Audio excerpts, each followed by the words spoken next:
고등학교 2학년의 어느 늦은 오후, 내가 살던 세상이 무너져 내렸다. 얼마 전까지 이 도시에서 가장 부유한 남자였던 아버지는 자신의 집 거실에서 낯선 남자들 앞에 무릎을 꿇고 있었다. 집안의 모든 가구와 그림에는 차압을 알리는 붉은색 딱지가 붙었고, 어머니가 아끼던 크리스털 화병은 바닥에 산산조각 난 채 뒹굴었다. 채권자들의 우두머리로 보이는 남자는 무너진 아버지와 그 옆에 겁에 질려 서 있는 우리 자매를 번갈아 보더니 일말의 동정심이라도 느꼈는지 깊은 한숨을 내쉬었다. 그는 작은 가방 2개를 바닥에 던졌다. 쯔스, 어린애들이 무슨 죄가 있겠어. 자, 아가씨들, 이 가방에 각자 원하는 물건 하나씩만 담아서 나가도록 해. 빨리. 그 순간 나의 언니 차세리는 무너지지 않았다. 그녀는 비극의 주인공처럼 고개를 꼿꼿이 세운 채 우아한 걸음으로 자신의 방으로 향했다. 그녀는 옷장을 가득 채운 명품 옷과 보석들에는 눈길조차 주지 않았다. 대신 가장 수수하지만 기품 있는 블라우스 몇 벌과 톨스토이의 전쟁과 평화, 도스토옙스키의 죄와 벌 같은 낡은 세계 문학 전집 몇 권을 가방에 담았다.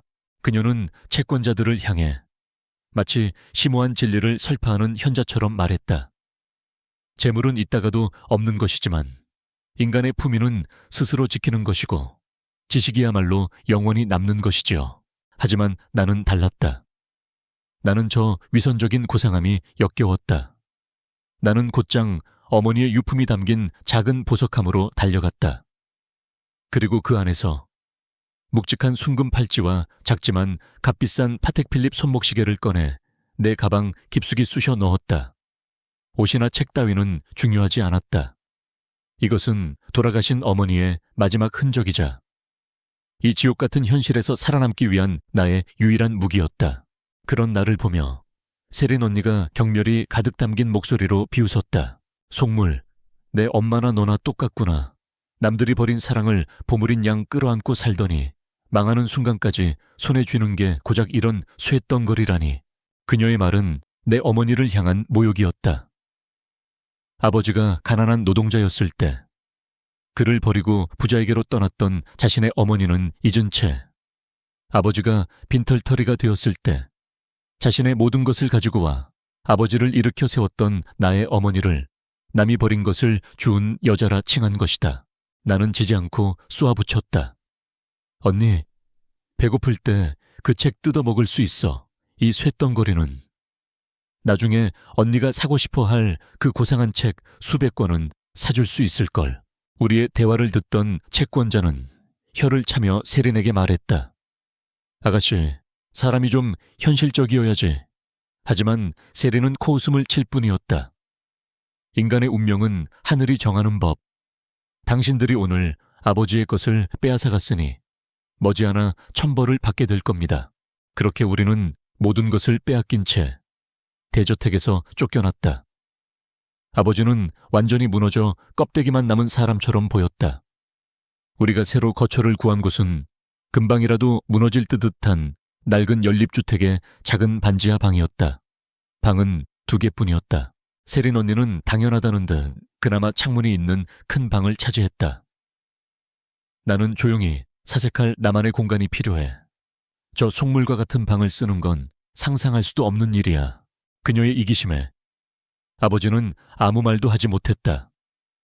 결국 180이 넘는 거구의 아버지는 길이 160cm도 차이 되지 않는 낡은 소파에서 새우잠을 자는 신세가 되었다. 나는 상자와 뒤섞여 창고나 다름없는 작은 방에 몸을 누였다. 벽에서는 눅눅한 곰팡이 냄새가 올라왔고 거실에서는 아버지의 괴로운 뒤척임과 한숨 소리가 밤새도록 들려왔다. 옆방에서는 세린 언니가 고상한 클래식 음악을 들으며 책을 읽는 소리가 희미하게 새어나왔다.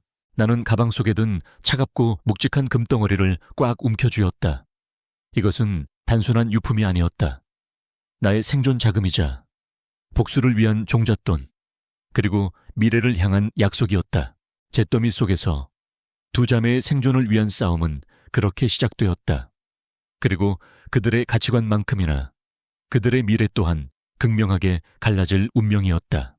학교에서 교회 체험학습을 공지했을 때 참가비 26,000원은 이제 우리 자매에게 결코 적은 돈이 아니었다.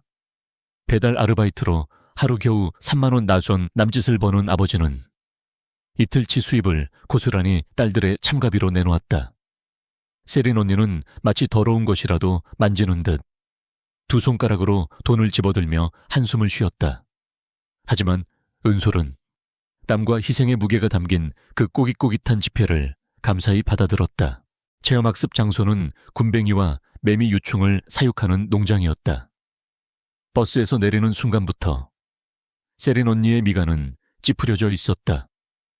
흙냄새와 특유의 비릿한 냄새가 뒤섞인 공기가 그녀의 고상한 비위를 거슬렀기 때문이다. 하지만 은솔은 달랐다. 그녀는 흙을 밟는 감촉과 어릴 적 어머니가 튀겨주던 고소한 군뱅이 요리의 추억에 오히려 마음이 편안해졌다. 농장 주인이자 인솔 교사로 나선 아주머니의 설명이 시작되자 세린 언니의 연극도 시작되었다. 그녀는 군뱅이가 가득 담긴 사육 상자를 보며 금방이라도 눈물을 터뜨릴 듯한 얼굴로 손을 모았다. 오, 이 가엾은 작은 생명들, 여름날 아름다운 노랫소리를 뽐내며 날아다녔어야 할 존재들이 이렇게 인간의 잔인한 식탐 때문에 그녀의 가련한 독백에 그녀를 따르는 신지유와 몇몇 남학생들이 감동한 표정으로 그녀를 둘러쌌다. 세린이는 마음씨도 너무 착해. 농장 아주머니는 그 광경을 무표정한 얼굴로 지켜볼 뿐이었다. 하지만 은솔의 시선은 군뱅이가 아닌 농장 울타리 너머를 향해 있었다. 바로 옆 공터에서 다른 학교 학생들이 단체로 야외 활동을 하고 있었다. 버스 몇 대가 서 있는 것으로 보아 꽤 많은 인원이었다.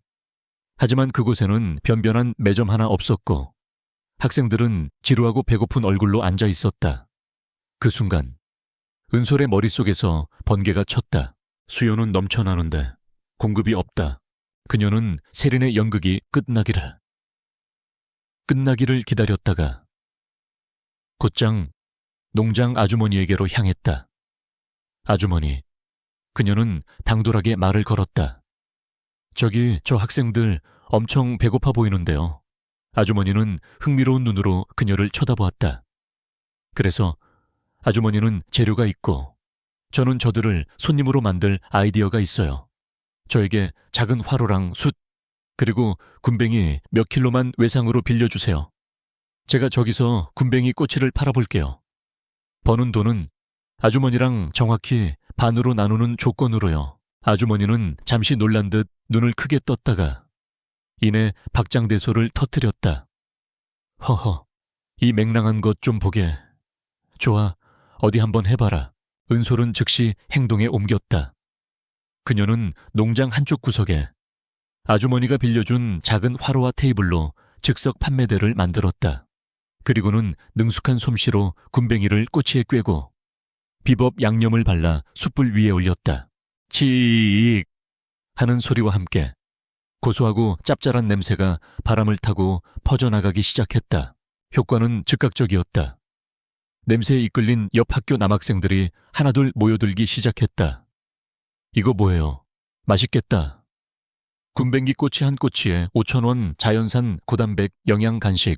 지갑을 연 첫 손님을 시작으로 꼬치는 날개, 돋친 듯 팔려나갔다. 은솔은 땀을 뻘뻘 흘리며 쉴 새 없이 꼬치를 굽고 돈을 받았다. 그녀의 작은 돈통에는 5,000원짜리 지폐가 빠르게 쌓여갔다. 같은 반 친구들은 처음에는 그런 그녀를 비웃었다. 어머, 채은솔 좀 봐. 저기서 장사를 하네. 진짜 천박하다.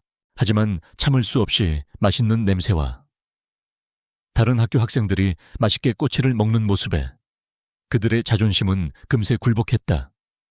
그들 역시 어느새 은솔의 판매대 앞에 줄을 서고 있었다. 은솔은 그들을 향해 씩 웃으며 말했다. 친구들한테는 특별히 6,000원. 그날 오후 체험학습이 끝날 무렵 은솔은 준비된 재료를 모두 팔아치웠다. 그녀는 수십만 원이 든 돈통을 들고 농장 아주머니에게 갔다. 아주머니는 약속대로 돈을 나누어 받은 뒤 기특하다는 눈으로 은솔의 머리를 쓰다듬었다. 너처럼 머리 좋고 야무진 애가 왜 이렇게 손에 흙 묻혀가며 고생을 하니? 성적이 별로 안 좋아서요. 과외 받을 돈이라도 벌어야죠. 은솔의 솔직한 대답에 아주머니의 눈빛이 반짝였다. 과외 선생이라. 내가 아는 사람 하나 소개해 줄까? 버스로 돌아가는 길. 은솔의 주머니는 그날 번 돈으로 두둑했고 마음은 성취감으로 가벼웠다. 버스 창가에 앉은 세린 언니가 질투와 경멸이 뒤섞인 눈으로 그녀를 쏘아보고 있었다. 은솔은 그 시선을 마주하며 보란듯이 씩 웃어 보였다. 그녀는 오늘 증명했다. 언니가 경멸하는 자신의 속물적인 현실 감각이 고상한 말장난보다 훨씬 더 강력한 무기가 될 수 있다는 것을.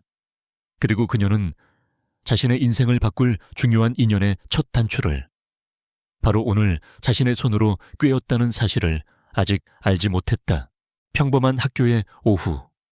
지루한 수학 수업이 한창일 때 교실 문이 열리고 담임인 곽 선생님이 다급한 얼굴로 들어왔다. 그는 은솔과 세린 자매를 불러냈다. 아버님께서 교통사고를 당하셨다. 위독하시니 어서 병원으로 가봐야겠다. 그 말에 자매의 세상이 멈췄다. 병원의 응급실은 소독약 냄새와 비명이 뒤섞인 혼돈의 공간이었다. 자매가 마주한 아버지는 온몸에 붕대를 감은 채 의식 없이 누워 있었다. 의사는 냉정하게 상황을 설명했다. 심각한 내부 출혈과 장기 파열. 당장 수술하지 않으면 오늘 밤을 넘기기 힘들다고. 문제는 1,000만 원에 달하는 엄청난 수술비였다. 차가운 병원 복도에서 자매는 절망적인 현실과 마주했다. 은솔이 먼저 입을 열었다. 언니, 일단 우리가 가진 걸 팔아서 수술비부터 마련해야 해. 언니의 명품 옷들이랑 그녀의 말이 끝나기도 전에 세린이 질겁하며 소리쳤다. 미쳤어. 내 옷을 팔라고 안 돼. 이건 내 마지막 남은 자존심이야. 나중에 내가 사교계에 복귀하려면 이 정도 품위는 유지해야 한다고. 그녀의 말 속에는 아버지의 생사에 대한 걱정보다 자신의 미래와 체면에 대한 이기적인 집착만이 가득했다. 은솔은 더 이상 그녀와 언쟁할 기운도 없었다. 그녀는 말없이 병원을 나섰다. 그리고는 종로의 낡은 전당포로 향했다.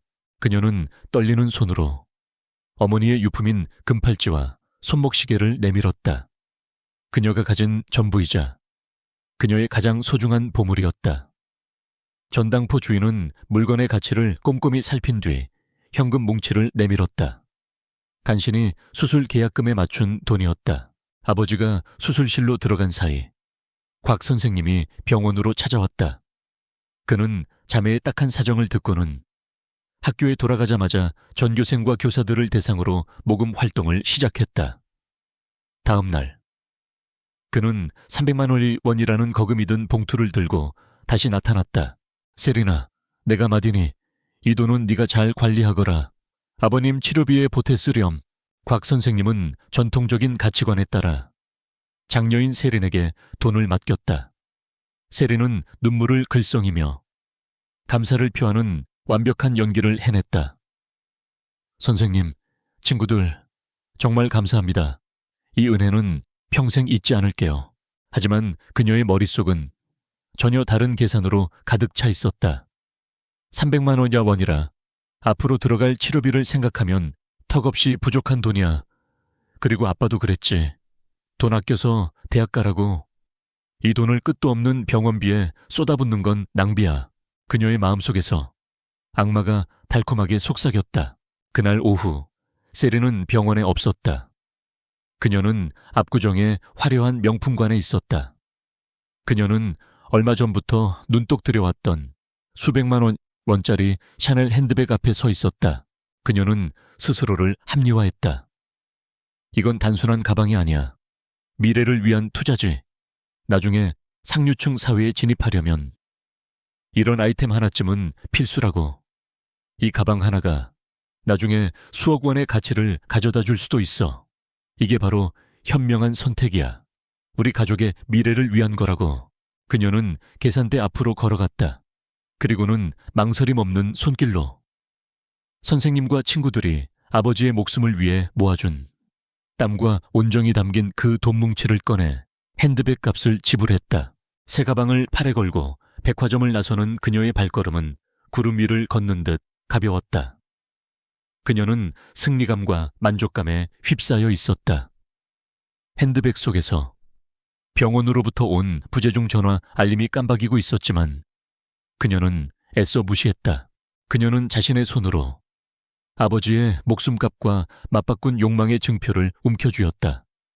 그리고 그 대가로 그녀는 자신의 영혼에 지워지지 않을 주홍글씨를 새기고 말았다. 아버지의 수술은 끝났지만 위기는 끝나지 않았다.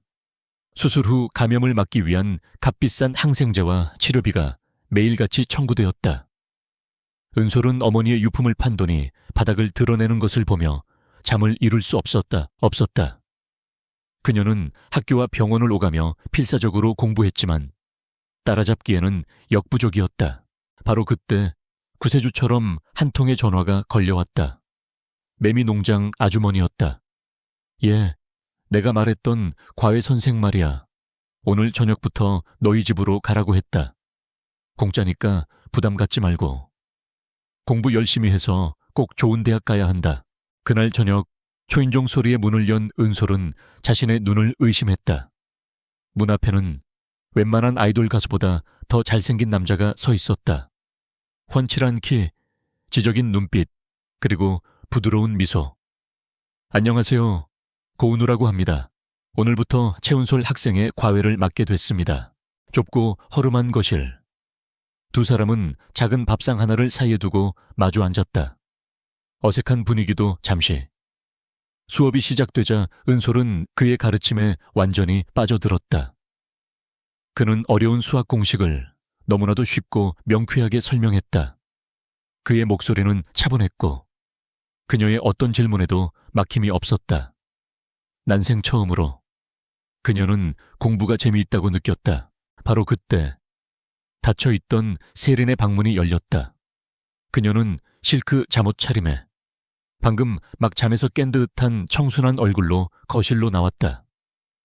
그리고는 은우를 발견하고는 세상에서 가장 순진한 표정을 지었다. 어머, 누구세요? 은솔이 과외 선생님이신가 봐요. 그녀는 곧장 주방으로 가 은솔이 사다 놓은 과일을 예쁘게 깎아내왔다. 선생님, 늦게까지 고생이 많으세요. 피곤하실 텐데 과일 좀 드세요. 그녀는 과일을 내려놓고는 바로 옆 소파에 앉아 책을 펴들었다. 공부를 하는 척했지만 그녀의 모든 신경은 은우에게 쏠려 있었다. 그녀는 틈만 나면 선생님, 이 단어는 무슨 뜻이에요? 이 문장은 해석이 잘 안 되는데 하며 순진한 질문을 던져댔다. 고은우는 그런 그녀를 능숙하고도 단호하게 다루었다. 그가 과일 접시를 은솔 쪽으로 밀며 말했다. 감사합니다, 세린 씨. 하지만 공부하는 사람은 은솔 학생이니 이 과일은 은솔 학생이 먹어야겠네요. 에너지가 많이 필요할 테니까요. 그녀의 질문에는 간결하게 답한 뒤 즉시 은솔에게로 고개를 돌렸다. 자, 은솔 학생. 아까 하던 미적분 문제 계속 풀어볼까요? 그는 은솔과 자신 사이에 보이지 않지만 단단한 벽을 쳤다. 그 벽 밖에서 세린은 안절부절 못하며 입술을 깨물었다. 과외는 몇 주간 계속되었다. 그 시간은 은솔에게 사막의 오아시스와도 같았다. 은우는 단순히 공부만 가르치지 않았다. 그는 병원과 학교를 오가며 지쳐가는 그녀의 유일한 말벗이 되어주었고 그녀의 재능과 가능성을 알아봐주는 최초의 사람이었다. 어느 늦은 밤이었다. 아버지의 상태가 잠시 악화되었던 탓에 은솔은 며칠간 잠을 제대로 자지 못해 몹시 지쳐 있었다. 그녀는 어려운 영어 지문을 해석하다가 자신도 모르게 책상 위로 꾸벅꾸벅 졸기 시작했다. 결국 그녀는 펼쳐진 책을 베개 삼아 깊은 잠에 빠져들었다. 설명을 하던 은우의 목소리가 멎었다. 그는 잠든 그녀의 모습을 가만히 내려다보았다. 잠든 얼굴에 짙게 드리워진 피로의 그림자. 하지만 그 속에서도 느껴지는 강인한 생명력. 그는 자기도 모르게 손을 뻗어 그녀의 뺨을 타고 흘러내린 머리카락 한 올을 부드럽게 귀 뒤로 넘겨주었다. 손끝에 닿는 그녀의 따뜻한 천에 그의 심장이 미세하게 떨렸다. 그는 입고 있던 자신의 대학교과 점퍼를 조용히 벗어 그녀의 어깨 위에 덮어주었다. 그의 시선은 더 이상 과외 선생이 학생을 보는 눈빛이 아니었다. 한 남자가 한 여자를 바라보는 깊고도 애틋한 눈빛이었다. 바로 그 순간 방 문틈으로 이 모든 광경을 엿보던 세린의 얼굴이 질투심으로 흉하게 일그러졌다. 그녀는 깨달았다. 자신의 어설픈 유혹 따위로는 두 사람 사이에 이미 형성된 단단한 유대감을 깨뜨릴 수 없다는 것을. 그녀의 머릿속에서 훨씬 더 위험하고 사악한 계획이 싹트기 시작했다. 은솔의 어깨 위, 은우의 점퍼에서 나는 은은한 섬유유연제 향기가 마치 그녀를 보호하는 결계처럼 방안을 감싸고 있었다. 동생의 평화로운 잠과 그 잠을 지키는 기사의 존재, 그리고 그 모든 것을 지켜보는 언니의 증오. 그날 밤의 거실에는 폭풍전야의 고요함이 감돌고 있었다. 운명의 날, 대학 수학 능력 시험의 아침이 밝았다. 대한민국의 모든 수험생에게 이날은 인생을 건 전쟁과도 같았다. 고은우의 집중 과외 덕분에 은솔의 성적은 놀랍도록 향상되어 있었다. 그녀는 이제 더 이상 어중간한 대학을 목표로 하지 않았다. 그녀의 눈은 서울의 명문대학을 향해 있었다. 하지만 차세례는 동생의 성장이 기쁨이 아닌 견딜 수 없는 위협으로 다가왔다. 그녀는 자신의 초라한 성적으로는 결코 명문대에 갈 수 없음을, 그리고 은솔이 성공하는 순간 자신의 입지는 더욱 좁아질 것임을 잘 알고 있었다. 그녀는 동생의 미래를 망가뜨리기 위한 가장 잔인하고 확실한 계획을 세웠다. 시험 전날 밤, 세례는 자신의 충실한 하수인이자 친구인 신지유를 은밀히 만났다. 지유야, 내 도움이 필요해. 세례는 지유에게 은솔과 글씨체가 비슷한 그녀가 직접 빼곡한 커닝 페이퍼를 만들 것을 지시했다. 그리고 시험 당일 아침, 두 사람이 늘 메고 다니는 똑같이 생긴 학교 가방을 이용해 커닝 페이퍼가 든 지유의 가방과 은솔의 깨끗한 가방을 바꿔치기 할 계획을 설명했다. 네가 약간의 소란을 피우는 틈을 타서 내가 가방을 바꿀 거야. 완벽한 계획이지. 시험 당일 아침, 시험장 근처의 작은 분식집. 은솔은 시험 전 마지막으로 요점 노트를 훑어보며 김밥을 먹고 있었다. 그때 세린과 지유가 가게 안으로 들어왔다. 지유는 계획대로 은솔의 테이블로 다가와 시비를 걸기 시작했다. 어머, 최은솔 아니야. 과외 좀 받았다고. 네가 진짜 상위권이라도 된 줄 아나 봐. 은솔은 상대할 가치를 느끼지 못하고 그녀를 무시했다. 그 태도에 더욱 약이 오른 지유는 일부러 은솔의 어깨를 치며 지나갔다. 그리고는 어머 미안 하고 외치며 들고 있던 뜨거운 어묵 국물을 자신의 교복 위로 쏟아부었다. 악 뜨거워. 지유의 비명에 가게 안의 모든 시선이 집중되었다. 가게 주인이 달려오고 사람들이 몰려들어 그녀의 상태를 살폈다. 완벽한 혼란의 순간이었다. 세례는 이 틈을 놓치지 않고 의자 밑에 놓여있던 두 개의 가방을 재빨리 바꿔치기 했다. 하지만 그들 중 누구도 보지 못했다. 소란이 일어나기 직전 옆 테이블을 지나가던 다른 학생이 두 사람의 의자에 놓여있던 가방을 실수로 쳐서 바닥에 떨어뜨렸다는 것을, 그리고 그 학생이 당황하며 두 가방을 원래 자리가 아닌 서로 바뀐 자리에 다시 올려놓았다는 것을. 세리는 자신이 방금 깨끗한 가방을 가져오고 커닝 페이퍼가 든 가방을 은솔의 자리에 놓았다고 확신했다. 소동이 끝나고 지유는 젖은 옷을 털며 은솔을 쏘아보았다. 은솔은 그저 재수없는 아침이라고 생각하며 자신의 자리라고 생각되는 곳에 있던 가방을 들고 서둘러 가게를 나섰다. 모든 것이 계획대로 완벽하게 진행되었다. 시험장, 엄숙하고 무거운 공기가 교실을 짓눌렀다. 은솔은 차분하게 마지막까지 최선을 다할 것을 다짐했다. 반면 신지우는 안절부절 못했다. 그녀는 시험 문제를 푸는 둥 마는 둥 계속해서 은솔의 동태를 살폈다. 언제쯤 저 애가 걸려들까? 언제쯤 저 애의 인생이 끝장나는 순간을 목격하게 될까? 1교시 국어 영역이 거의 끝나갈 무렵이었다. 긴장감에 손에 땀이 찬 지우는 손수건을 꺼내기 위해 무심코 자신의 가방을 열었다. 바로 그 순간 그녀가 가방에서 손수건 뭉치를 꺼내자 그 안에 숨겨져 있던 종이 뭉치가 함께 딸려나와 사뿐히 바닥으로 떨어졌다. 그것은 그녀가 어젯밤 밤새워 작성했던 바로 그 커닝 페이퍼였다. 고요한 시험장 안에서 그 작은 종이 뭉치가 내는 소리는 유독 크게 들렸다. 시험 감독관의 날카로운 시선이 그곳으로 향했다. 그는 소리 없이 다가와 바닥에 떨어진 종이를 주워들었다. 감독관은 종이를 펼쳐보고 지우의 시험 답안지를 들여다보고 다시 커닝 페이퍼를 보았다. 그의 표정이 싸늘하게 굳어졌다. 커닝 페이퍼에 적힌 글씨와 그녀의 답안지에 적힌 글씨는 완벽하게 일치했다. 빼도 박도 못하는 증거였다. 그는 지우의 어깨를 툭 쳤다. 학생, 따라 나와. 지우의 얼굴에서 모든 핏기가 사라졌다. 그녀는 믿을 수 없다는 듯 여전히 시험에 집중하고 있는 은솔을 쳐다보았다. 어떻게 이런 일이.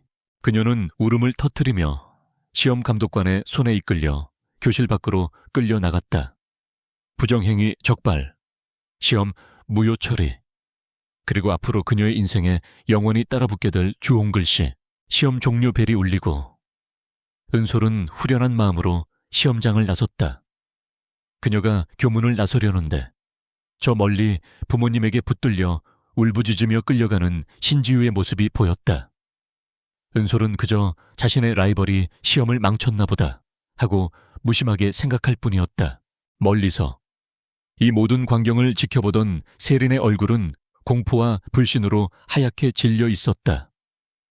그녀의 완벽했던 계획은 한 학생의 사소한 실수와 얄궂은 운명의 장난으로 인해 가장 끔찍한 방식으로 실패하고 말았다.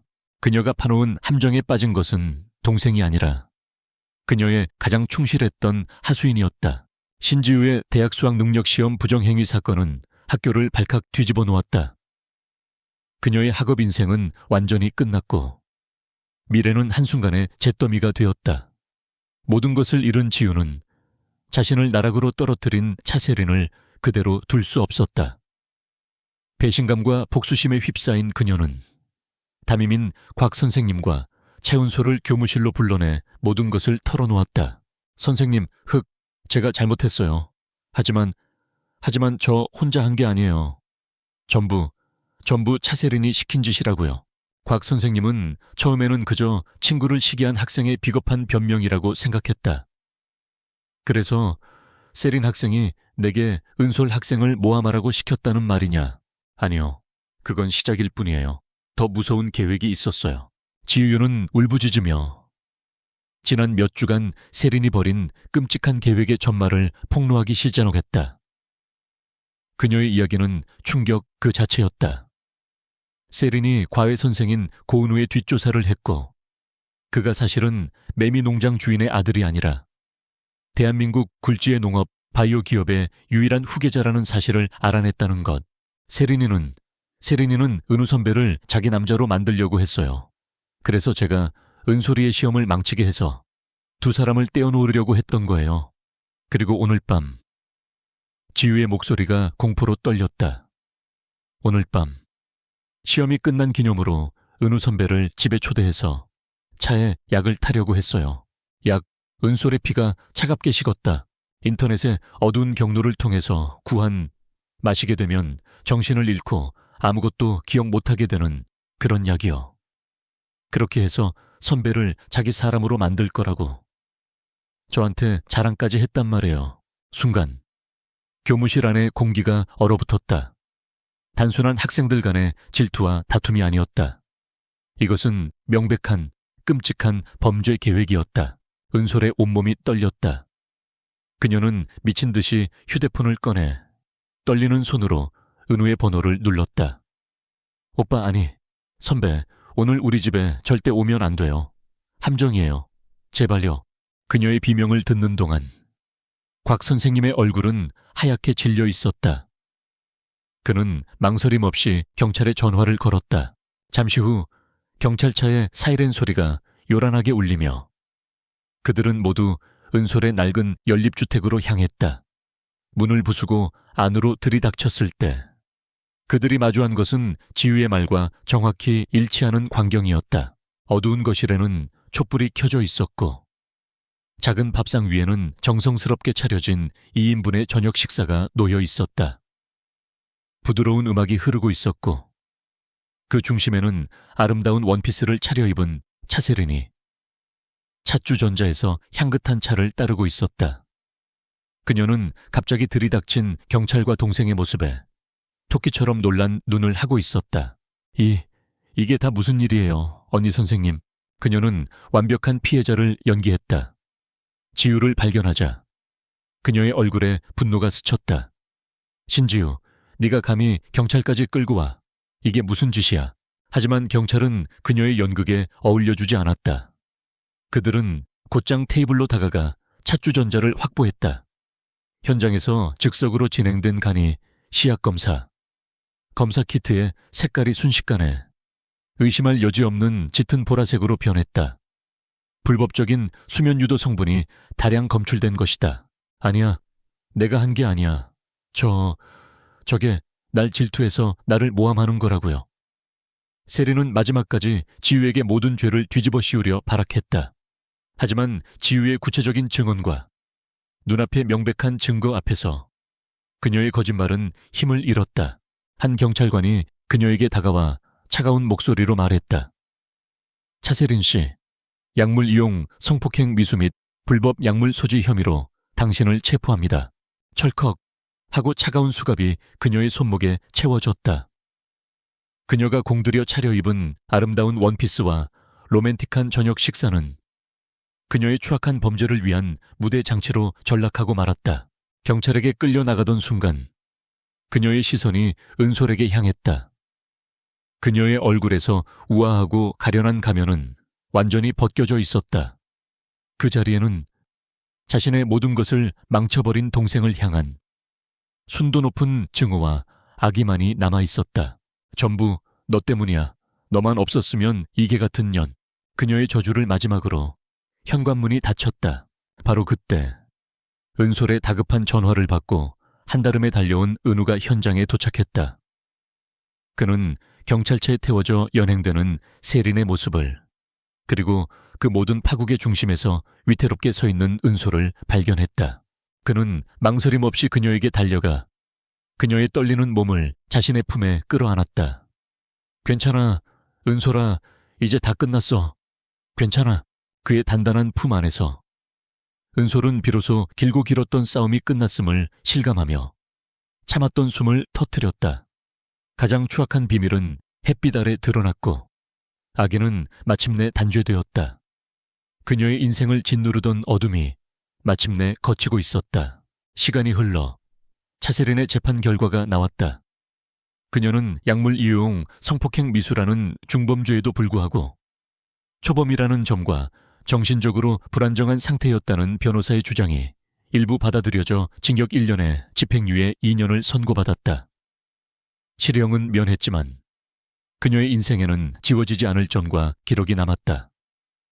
대학 진학의 길은 당연히 막혔다. 같은 시기 대학 수학 능력 시험의 결과가 발표되었다. 최은솔은 모두의 예상을 뛰어넘는 높은 점수를 받았다. 그녀는 보란듯이 대한민국 최고의 명문 사립대학인 연세대학교에 합격했다. 그녀의 합격 소식은 나락으로 떨어진 언니의 소식과 극명한 대조를 이루며 신문에 작게 실리기까지 했다. 은솔의 새로운 인생이 막 시작되려 할 때 그녀는 마음속에 남은 마지막 앙금을 정리해야겠다고 결심했다. 구치소의 면회실. 차가운 유리벽 하나를 사이에 두고 은솔과 세린이 마주 앉았다. 몇 달 사이에 세린은 완전히 다른 사람이 되어 있었다. 생기 넘치던 얼굴은 핏기 없이 창백했고 교도소의 칙칙한 수위는 그녀의 몸에 맞지 않는 옷처럼 헐렁했다. 하지만 그녀의 눈빛만은 여전했다. 은솔을 향한 꺼지지 않는 증오의 불길이 타고 있었다. 여긴 뭐 하러 왔어? 내 비참한 꼴을 직접 보면서 비웃고 싶어서 세린이 갈라진 목소리로 으르렁거렸다. 은솔은 그녀의 도발에 대꾸하지 않았다. 그녀는 그저 수화기를 들고 가방에서 서류 한 장을 꺼내 유리벽에 바싹 붙였다. 그것은 전문 보석 감정소에서 발급한 공식 감정서였다. 이거 기억나? 언니. 은솔의 목소리는 잔잔한 호수처럼 고요했다. 아버지가 돌아가시면서 내 손에 쥐어주셨던 그 옥팔찌. 언니가 우리의 공동재산이라며 그렇게 탐냈던 바로 그 유품. 세린은 감정서에 찍힌 팔찌 사진을 보며 미간을 찌푸렸다. 은솔은 의사가 진단 결과를 통보하듯 감정 없는 목소리로 말을 이었다. 내가 혹시나 해서 감정을 한번 받아봤어. 결과가 뭔지 알아? 이건 진짜 옥이 아니라 그냥 값싼 사문석이래.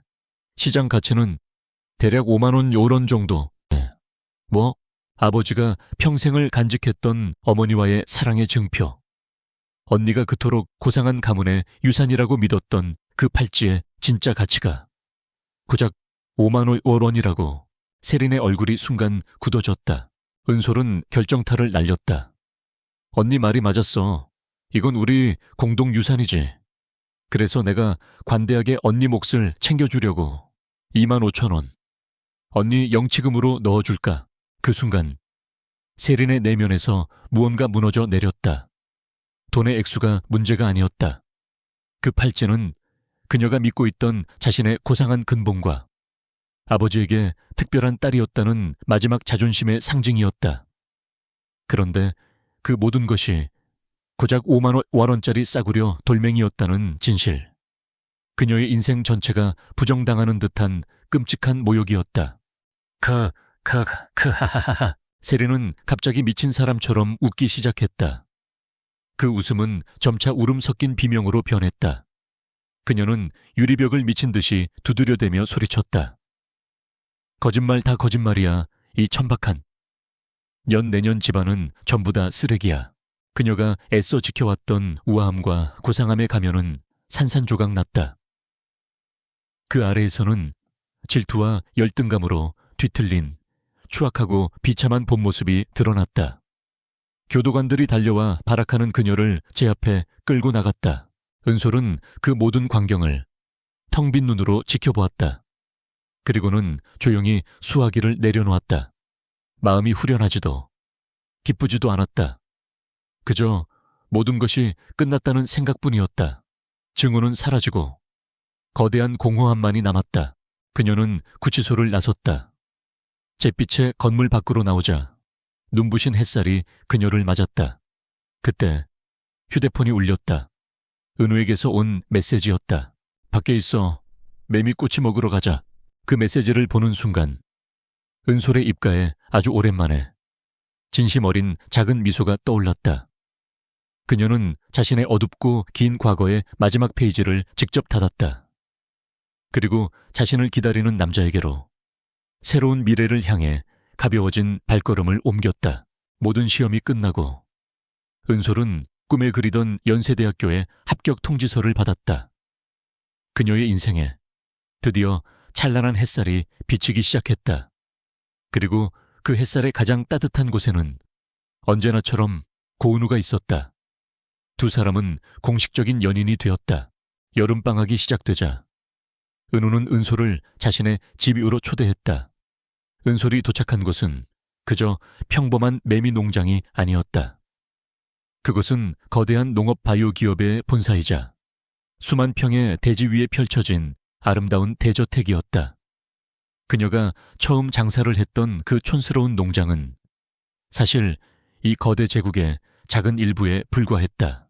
은우의 어머니이자 은솔에게는 농장 아주머니로 기억되던 그 여인은 이제 만면에 인자한 미소를 띤 대기업의 안주인이 되어 그녀를 맞았다. 어서 오너라. 우리 아가. 네가 올 줄 알고 기다리고 있었단다. 내가 처음 군뱅이 꼬치를 팔던 너를 봤을 때부터 네가 우리 집 며느리가 될 줄 알았지. 그녀는 은솔을 친딸처럼 따뜻하게 끌어안아 주었다. 낯선 부와 명예의 세계였지만 이상하게도 은솔은 조금도 위축되지 않았다. 그들의 따뜻함 속에서 그녀는 비로소 진정한 가족의 온기를 느꼈다.